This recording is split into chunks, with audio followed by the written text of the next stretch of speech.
Il y a quelques jours, nous avons effectué une sortie pédagogique sur 3 sites au cœur de la Limagne à Clermont-Ferrand, afin de mieux comprendre comment s'est formés les gisements d'hydrocarbures en Limagne.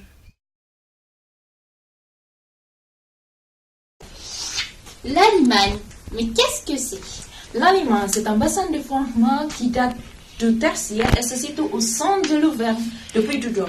Et c'est entre le plateau granitique à l'ouest où se trouve la chaîne de Puy et l'est par le mont du Forêt.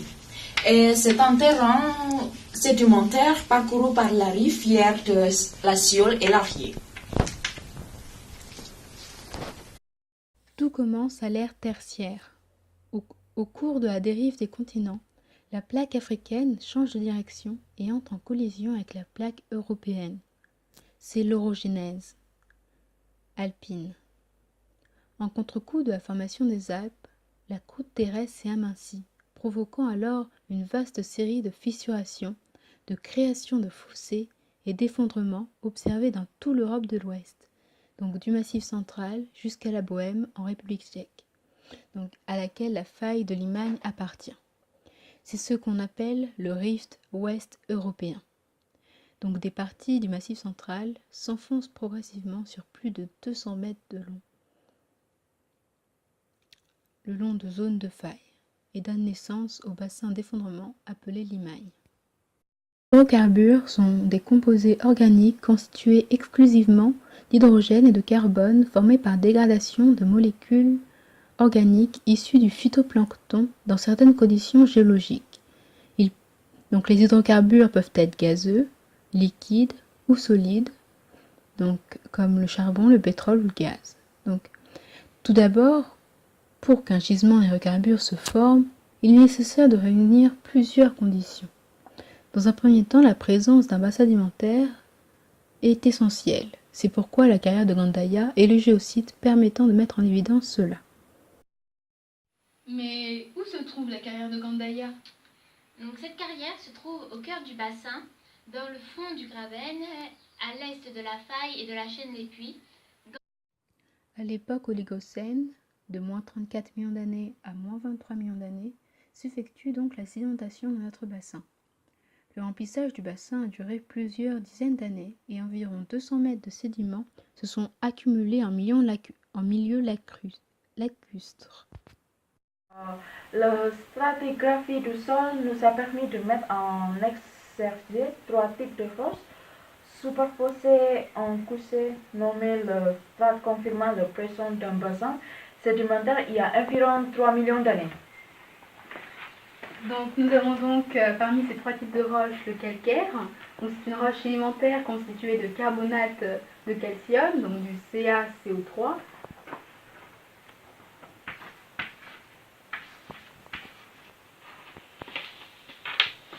Qui a été mise en évidence grâce à l'effervescence lors du contact avec l'acide chlorhydrique. Donc voilà. Donc il libère des bulles de CO2. Celui-ci se forme en mer ou dans des eaux peu profondes par accumulation de coquillages et de squelettes d'animaux marins et de microalgues qui se déposent par précipitation au fond du lac. Donc ce calcaire date environ de moins 34 à moins 23 millions d'années et c'est une roche assez claire, comme vous pouvez le voir sur les photos, et perméable à l'eau. Vous avez des lignes de couleurs différentes. Quelles sont les couleurs que vous voyez? Une alternance de quoi? De blanc et de noir. Il reste les stromatolites, qui sont des calcaires en boule, en chou-fleur. Donc, ce sont des fossiles de cyanobactéries qui se développent en milieu d'eau douce en général ou en eau salée, sous de faibles profondeurs d'eau. Les stromatolites sont des calcaires bioconstruits, c'est-à-dire qu'ils se forment par l'activité photosynthétique des cyanobactéries qui induit la précipitation des carbonates CaCO3. Et tout de suite, voici l'équation de la photosynthèse.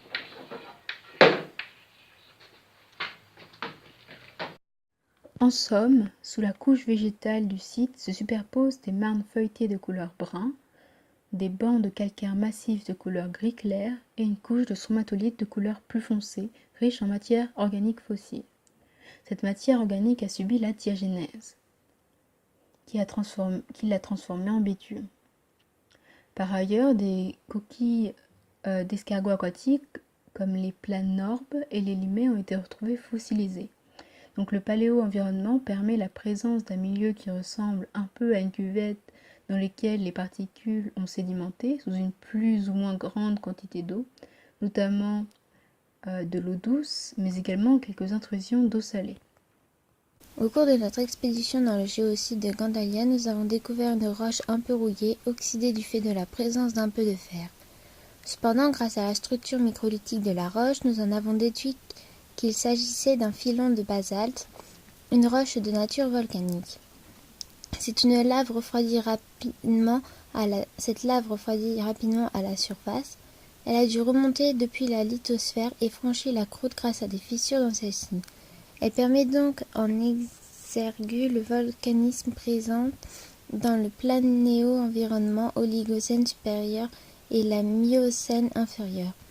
Plus loin sur le géosite, notre attention a été attirée par une étrange décalation au niveau de la stratigraphie. En effet, la région a subi les effets de l'activité tectonique. Le bassin s'est effondré le long de 2 failles obliques, des failles normales, ce qui explique que le bassin a dû s'étendre et s'étirer en largeur. Le plateau des dômes s'est surélevé au détriment du bassin de Limagne qui s'est effondré, qu'on appelle ainsi graben. L'activité tectonique et l'accumulation des couches de roches sédimentaires dans le bassin peu profond de la Limagne a conduit à la subsidence, c'est-à-dire l'enfouissement progressif de la lithosphère.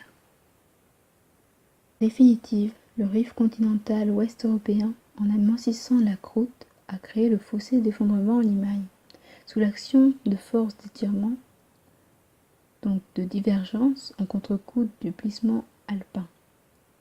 Le bassin se trouve donc au-dessus d'un ensemble de failles de type normal. Notre expédition ne s'est pas arrêtée à la carrière Gandalia. Après le repas bien mérité, nous avons monté à Puy de Cruel avec une montée bien puissante, mais nous avons pu voir un beau panorama autour de Puy de Cruel. Mais où se trouve le Puy de Cruel ?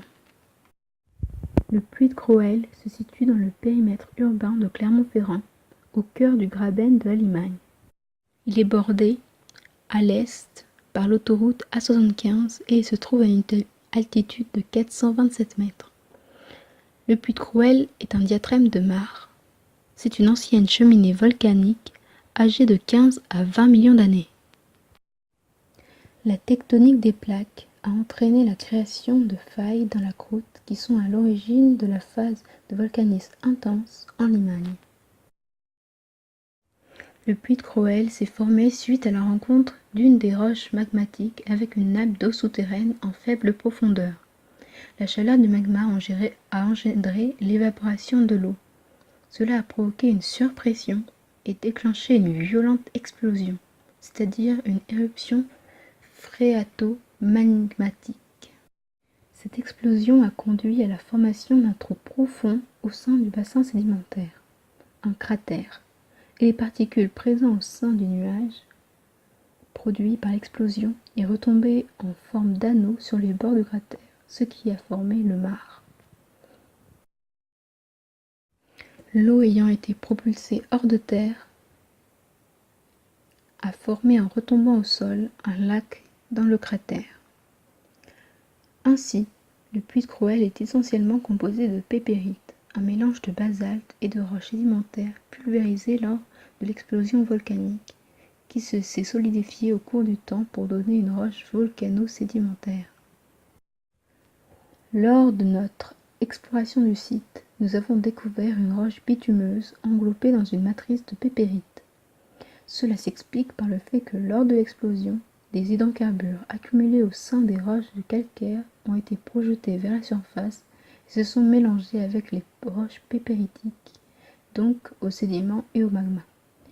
De plus, ces hydrocarbures ont pu émigrer vers la surface et lors de l'explosion, certains se sont retrouvés enveloppés dans une matrice. Pour comprendre pourquoi le puits de Crouël est aujourd'hui une colline dominant la plaine de la Limagne et non pas une dépression dans le bassin sédimentaire de Limagne, il faut s'intéresser à la nature des roches qui l'entourent et la composent. Le puits de Crouël est essentiellement composé de roches volcaniques, qui est une roche très résistante, et a subi une érosion plus lente que le reste du bassin sédimentaire qui l'entourait, étant lui principalement composé de calcaire, une roche très facilement érodable. Ainsi, les roches sédimentaires de type calcaire se sont érodées plus rapidement que les roches magmatiques composant le puits de Crouël. C'est pourquoi le diatrème de Crouël est plus élevé que le reste de la plaine. Seulement la moitié du diatrème est visible aujourd'hui. Enfin, pour terminer notre journée d'excursion, nous sommes rendus au puits de la Poix. Le puits de la Poix se situe lui aussi au cœur du Graben, entre l'autoroute A71 et les pistes d'aéroport de Clermont. Le site est un petit promontoire d'origine volcanique d'où s'écoule environ 1 litre d'hydrocarbures chaque jour. Les hydrocarbures remontent le long d'une cheminée volcanique. Ici, la source de bitume est complètement naturelle et connue depuis très longtemps. Le bitume est une roche de matière visqueuse, collante, inflammable, produisant un dégagement gazeux de méthane et d'H2S à la surface. L'odeur nauséabonde provient de l'hydrogène sulfuré. Le bitume provient des sédiments qui se sont formés à l'époque oligocène. Le bitume permet de remblayer les routes. Autrefois, les habitants locaux, des fermiers, l'utilisaient pour marquer le bétail. Pendant l'Antiquité, les hommes s'en servaient pour calfeutrer les cales des bateaux, l'étanchéifier. Si le bitume ne s'est pas transformé en pétrole, c'est parce que la matière organique n'a pas pu descendre assez profond dans le sol et la compaction ne s'est pas bien faite. Pour former du pétrole, il faut minimum 2500 mètres d'épaisseur de sédiments. Or, dans la plaine de la Limagne, il n'y a que 2000 mètres de sédiments. Résumons maintenant ce que nous avons appris de notre journée. Les Européens est à l'origine de la formation d'hydrocarbures en Limagne. La fracturation et l'amincissement de la croûte a permis la création d'un bassin d'eau peu profonde, anaérobique et chaude, riche en matière organique, notamment du plancton. Cette matière organique s'est alors déposée au fond du lac de Limagne et s'est mélangée avec des matières minérales comme de l'argile ou du sable fin, créant des boues de sédimentation. La biomasse s'est accumulée par des couches successives sur 2000 mètres. Le jeu de failles normal dans le sol et la surcharge sédimentaire du bassin a permis une subsidence rapide et conséquente des sédiments. La biomasse, soumise à une pression importante, s'est enfoncée et transformée progressivement pendant l'époque oligocène en kérogène. Du fait d'une épaisseur de sédiments de seulement 2000 mètres, le kérogène n'a pas subi de pyrolyse, c'est-à-dire une dégradation thermique. C'est ainsi que l'on a obtenu de l'hydrocarbure qui se sont ensuite accumulés dans les roches de calcaire. Les hydrocarbures ont pu remonter à la surface au travers des fissures et de failles et par les cheminées volcaniques dans la croûte jusqu'à la surface.